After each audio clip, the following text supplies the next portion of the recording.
Signature moves. Over the course of NBA history, a lot of superstars are recognized for their signature moves. I would say that those signature moves are a huge reason why they were successful in their craft.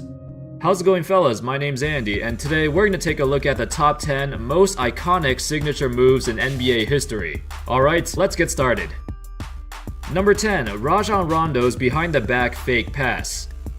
Now, I'm sure the behind the back fake pass move was done before, but Rondo was the guy who really popularized it and made it his own. Throughout his career, he was always known for playing mind games with his opponents, and this move is basically the essence of who Rondo is as a player. He's able to pull it off really well because of his combination of large hands and a long wingspan. So he makes it more convincing when he stretches all the way behind his back, and because he's such a great passer, opponents gotta respect the pass, even if they know Rondo will do the fake. Other players recently, like Ben Simmons, have also adopted Rondo's signature pass fake. If done correctly, it's very effective. Number 9. Manu Ginobili's Euro Step. Even though there's been a lot of European players who played in the NBA before Ginobili arrived, I'd say that Ginobili definitely made the Euro Step into what it is today. A ton of players have incorporated the Euro Step into their games, and sometimes it's incredibly deadly, especially when a guy like Giannis does it. All the credit deserves to go to Ginobili for popularizing the Euro Step in the NBA. In his prime, he was known for his flashy playstyle, and the Euro Step was flashy and exciting to watch, but above all else, it's really effective. When you don't want to run into a defender and get an offensive foul, you can whip out the Euro Step and go around them. It's also good when the defender jumps up for the block, but the offensive player never goes up, and instead just goes around for the layup.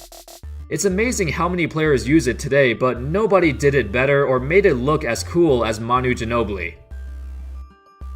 Number 8. Magic Johnson's no-look pass. In the 1980s, the Showtime Lakers played the most entertaining style of basketball the NBA has ever seen. None of that would have been possible without Magic Johnson, and more specifically his incredible passes. His trademark was the no-look pass, which he used in a variety of different ways. The creativity of Magic was second to none. He was arguably the most creative passer ever, up there with Pete Maravich. Everything he did was not only great to watch, but it confused even the best defenses, and sometimes it would even surprise his own teammates. His passing tricked everybody, and it just showed that Magic's court vision was far ahead of anyone else at the time. He was always 2 steps ahead of everyone else, and before defenders could react, the Lakers already scored. I also think that Magic's height played a role in allowing him to make passes like that. Being a legit 6'9" point guard was unheard of, and he can basically see over the defense and find the best spots to pass the ball. Regardless, Magic is the greatest point guard of all time, and it's unlikely anyone would ever surpass him for that title. Number 7. Steph Curry's long threes. I had to include Curry on this list because he was the guy who drastically changed the NBA in recent years. This three-point era where teams are shooting like 35 or 40% of their field goals from beyond the arc is largely because of the influence of Curry and the Golden State Warriors. Curry shoots threes from like 25 or even 30 feet away from the basket, which is insane. He does it on a consistent basis and actually makes them. In his 2015-16 season, his best season of his career, he shot 67% from beyond 28 feet. That's freaking insane. He took about 50 shots from that distance all season, so the sample size was decent. It's crazy how good he is shooting from that far away, but when you think about it, it kinda makes sense. Usually, defenders don't contest shots that are, that far away, so Curry was probably wide open on a lot of them. Other players have also started to shoot more long threes because apparently it's not a bad shot anymore. Damian Lillard has been doing this for a while too, and same with Ryan Anderson. Being able to shoot from that distance puts a ton of pressure on the defense, and it's also why the high pick and roll is the Warriors' most effective play, which they run a lot. The spacing is just insane with Curry's gravity, being able to just stand there and still be the biggest threat on the floor. Number 6. Tim Duncan's bank shot. Duncan's bank shot is one of the reasons why he got the nickname the Big Fundamental. He was so fundamentally sound on both ends of the floor. Offensively, he wasn't flashy at all, but he mastered the basics, which was the foundation for his success. Unfortunately, the bank shot is rarely used today. It's used in less than 8% of a team's total field goal attempts. It was never that popular in any era, to be honest, and it's more of a niche thing for certain players. For Duncan, he usually posted up at the left or right elbow, so he preferred banking it in instead of going up for a regular jump shot. Obviously, it worked out for him. 5 championships, 3 finals MVPs, 2 regular season MVPs, they speak for themselves. Whenever anybody thinks about Duncan, his bank shot is typically the first thing that comes to mind. Back in his playing days, everyone in the league knew that he was the best at making them and nobody else came close. Number 5. LeBron's chase down block. LeBron has a few trademark moves that could probably make up an entire list by themselves, but I think the chase down block is his most recognizable move. In Game 7 of the 2016 Finals, that was the defining moment of the game, along with Kyrie's three-pointer. What makes this move so scary is that every time an opposing player gets a steal, they have to be wary of LeBron. If they don't, it's gonna be an easy block for him because he's so good at timing his jump. It's basically common knowledge, you gotta go up strong to not get blocked by LeBron. Other players have done the chase down before, like Tayshaun Prince for example, who probably has the most famous one, but none of them do it as consistently as LeBron. He's a 6'8", 250, 260 pound guy who runs as fast as any guard in the league, and even at an older age, he can still jump as high as ever. Man, it's honestly incredible how well he's aged. I remember back in the day, people tried to argue that LeBron's game will age very poorly because he relies on athleticism, and it made sense at the time. But what nobody realized is that how well LeBron takes care of his body, and he got a lot smarter too. Number 4. Allen Iverson's crossover. I'd argue that he was the most influential player since 2000. So many young players looked up to him because he played the game in his own way with his own unique style. During a time when guards his size were expected to be, actual point guards, Iverson changed that expectation. Instead, he focused on scoring and became a scoring machine. In my opinion, his 2 most famous highlights were when he crossed up Michael Jordan as a rookie and when he crossed up Tyronn Lue and stepped over him.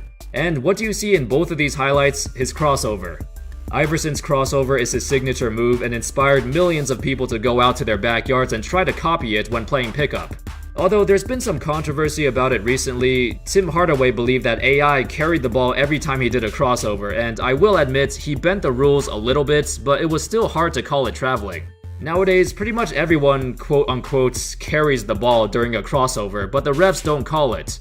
So I guess it's legal? Regardless, the crossover in general made the game a lot more fun to watch. It's a huge part of basketball culture, and Iverson was the guy who paved the way for the new generation of combo guards. Number 3, the fadeaway. So I want to talk about a couple different iconic fadeaways. First, we have Dirk's one-legged fadeaway, his signature go-to move that is pretty much unguardable. And other players started to copy it too because of how good it is. It worked amazingly for Dirk because he was so tall. When you're a 7-footer doing a fadeaway and sticking out a leg to create space, there's nothing anybody could do.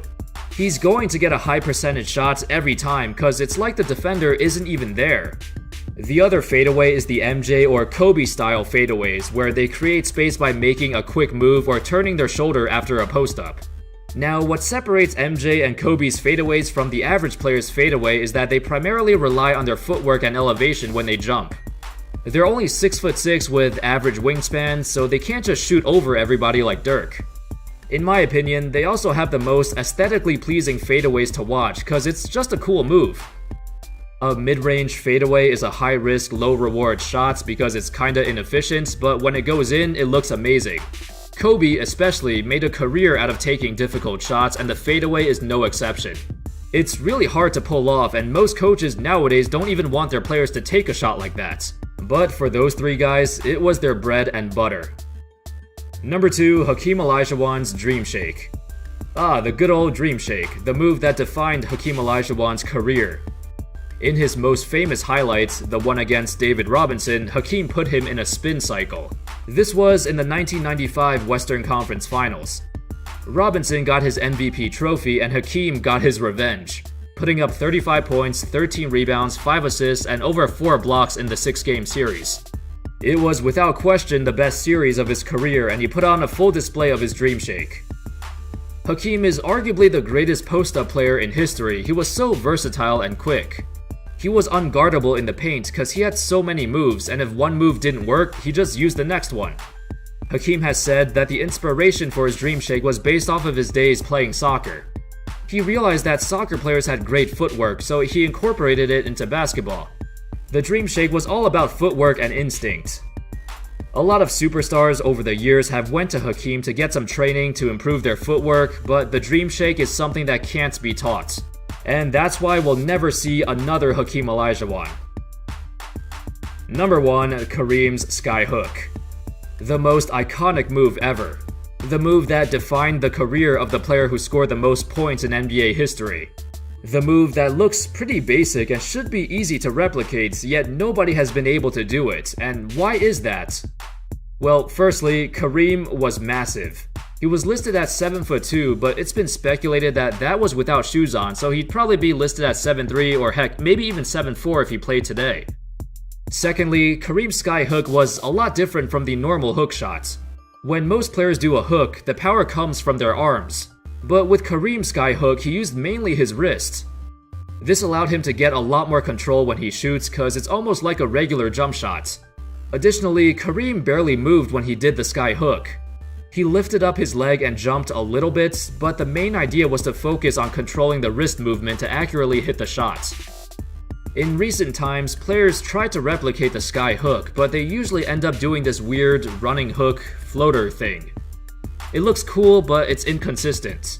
Playing in the post in general is a lost art, as most teams are moving away from it because very few players are good enough to score efficiently from there.